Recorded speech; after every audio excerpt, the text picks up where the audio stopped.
प्रधानमंत्री नरेंद्र मोदी चुनाव प्रचार के बाद कन्याकुमारी जाएंगे। वहां विवेकानंद रॉक मेमोरियल पर ध्यान करेंगे। यह वही स्थान है जहां स्वामी विवेकानंद ने ध्यान किया था। मोदी जी और विवेकानंद का जीवन राष्ट्र को समर्पित है। वहीं 2019 में चुनाव प्रचार के बाद पीएम मोदी केदारनाथ गए थे।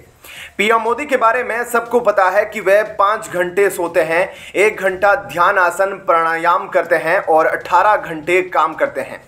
यह किसी एक दिन का नहीं, 365 दिनों का नियमित रूटीन है। अब चूंकि चुनाव है और पार्टी की ओर से 80% दायित्व उन्हें सौंपा गया है। अंततः इन दिनों कितना सो पाते होंगे कहना मुश्किल है। 73 वर्ष की उम्र में एक व्यक्ति इतना काम करे तो आश्चर्य भी होता है। अब प्रधानमंत्री नरेंद्र मोदी गुरुवार को आखिरी चरण के चुनाव प्रचार के समापन के बाद 45 घंटे के ध्यान के लिए विवेकानंद रॉक मेमोरियल में जाएंगे। पीएम के आगमन और उनके कार्यक्रम को लेकर वहां तैयारियां जोरों पर चल रही है। पीएम मोदी के ध्यान के दौरान कड़ी निगरानी रखने के लिए करीब 2000 पुलिसकर्मियों और सुरक्षा एजेंसियों को तैनात किया जाएगा। प्रधानमंत्री नरेंद्र मोदी के कन्याकुमारी में एकांतवास में 3 दिनों तक ध्यान लगाने से एक दिन पहले कांग्रेस ने बुधवार को चुनाव आयोग का दरवाजा खटखटाया है। कांग्रेस ने कहा कि पीएम मोदी का यह कदम आदर्श आचार संहिता का उल्लंघन है। वरिष्ठ कांग्रेस नेता अभिषेक मनु सिंघवी ने दिल्ली में चुनाव आयोग के कार्यालय में चुनाव आयोग के अधिकारियों से मुलाकात की।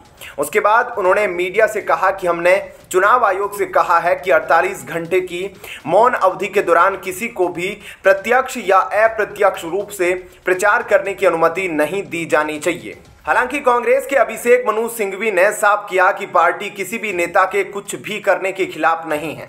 उन्होंने कहा कि दूसरी ओर पीएम मोदी का ध्यान आदर्श आचार संहिता का उल्लंघन होगा, क्योंकि ध्यान का समय 30 मई से 1 जून तक होगा।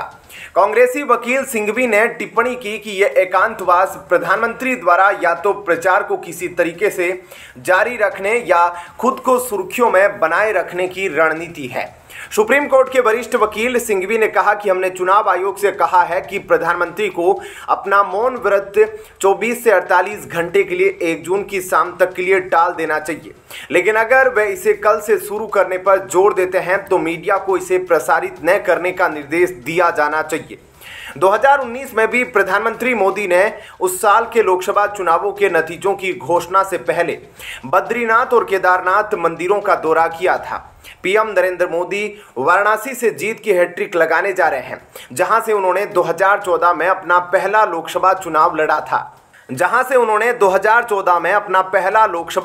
लड़ा था। उत्तर प्रदेश की वाराणसी सीट पर शनिवार को 7वें और अंतिम चरण में मतदान होगा। लोकसभा चुनाव के नतीजे 4 जून को आने वाले हैं। 7वें चरण के लिए प्रचार गुरुवार शाम 5 बजे खत्म हो जाएगा। ऐसे में क्या कहना है आपका? कमेंट सेक्शन में अपनी राय जरूर बताएं। धन्यवाद। जय हिंद।